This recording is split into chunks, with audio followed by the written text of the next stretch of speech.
hay-adda horumarinta jidadka gobolada Awdal iyo Salal ee Asarda oo baryahanba ku howlaneyd dhismaha jidka u dhaxeeya Boorama iyo Dila ayaa waxay maanta shubtay bridge-kii ama buundadii ugu weyneyd ee ay weli dhismaheeda oo kala samayso kaasi oo u dhaxeeya magaalada Boorama iyo tuulada Goreecawl. munaasabadan shubka bridge-ka waxaa ka hadlay qaar ka mid ah gudida sare ee hay-adda Asarda oo ay ka mid ahaayeen gudoomiye ku-xigeenka Asarda Cabdiqaadir Aadan Nuur, Abubakar Xuseen Miicaad, Shinadheere Ismaaciil Cabdi Riiraash, Xaaji Muumin Jaamac Samaale iyo Injineer Cabdilaahi Sheekh Cabdisalaan Shacli Jawhar, kuwaasoo dhammaan ka waramay halka uu marayo dhismaha jidka.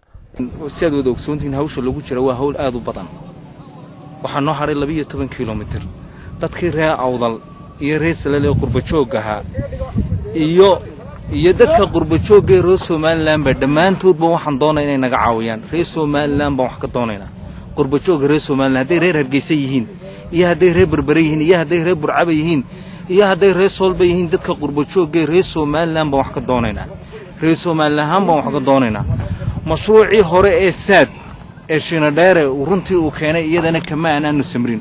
qof kastoo reer Soomaaliland waxaan doonaynaa inay $1 noogu soo diraan saad. alxamdulillah 4 kiiloomitir dawladda naga qaaday waanay hawshayna gacanta ku haysaa. 8 waa to ama sahan dambe dhamaystirmaysa. waxaan noo soo haray markaa 10 kaasina wax noo dhaxaysa annaga qurba joogta Soomaaliland ciidan badan bay haysataa insha Allah. waa 10 si badan. marka waxaan marinayaa u dheedo si degdega inay noo ka dhamaano wada yar oo qurux badan ay isku xidhi doonto gobolkan Awdal iyo magaalo madaxdii oo ah geesa Soomaaliland. ilaahay waa ka baryaynaa, dadaal waa ku bixinaynaa, sidaasaan ma garanaysaa inay si yar oo badan dhamaanteed noogu dhamasay inta horeba ilaahay noogu fududeeyay. maanta waxaan sidaa uu muuminba sheegay kalfeeryada ugu weynaa ama buundooyinkii waaweynaa ee tan isku xidhaysa magaalada Hargeysa waaweyn baa laga waa kuwa yar wey.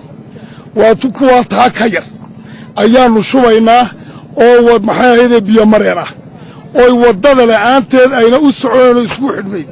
warkaati noogu weyn maanta daboolaynaa hadii la yiraahdo labaduna waa la waraabini ka bacdi marka saa loo waraabiyo 8 kiiloomitir way dhamaystirmayaan. inaanu maxaan ku ilaahay fadligiisa wixii walaalaha maxaan ku raxaweeye sharikadaha maxaan ku raxaweeye maxaan ku la soo xusay iyo ganacsatada maxaan ku raxaweeye iyo maxaan ku qurba joogta oo nooc walba ilaahay rag iyo dumarba waxay ku soo tabaruceen in aanay noqonin maxaan ku wax maxaan ku raxaweeye biyo coldaanshay oo meel cidla ku lumay laakiin soo waxtarkeedii aad maanta arkaysaan.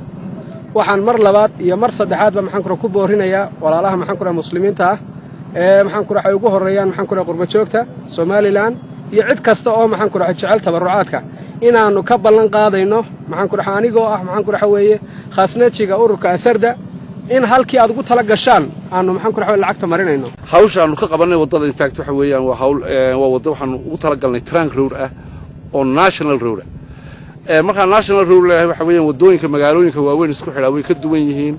waxa weeyaan in fact the design baa la sameeyaa. waxaan aaminsanahay inaan design-ka wata sideedaan u qaadanay. tag labaad waxa weeyaan marka aanu leveliska dhamayno waxa weeyaan ilaa aanu tiskareyno oo compaction test aan qaadno daamur ma saarno. ta kale waxa weeyaan booyada shubaysa inta galaanaysido iyo inta mitir baan isku sarjarnaa. waxa weeyaan intii loogu talagalay waxa mesela daamurka labada la yareenu saarayno per meter square daamurka hore 1 litir iyo badh baan ku shubnaa waa standard adduunka weey.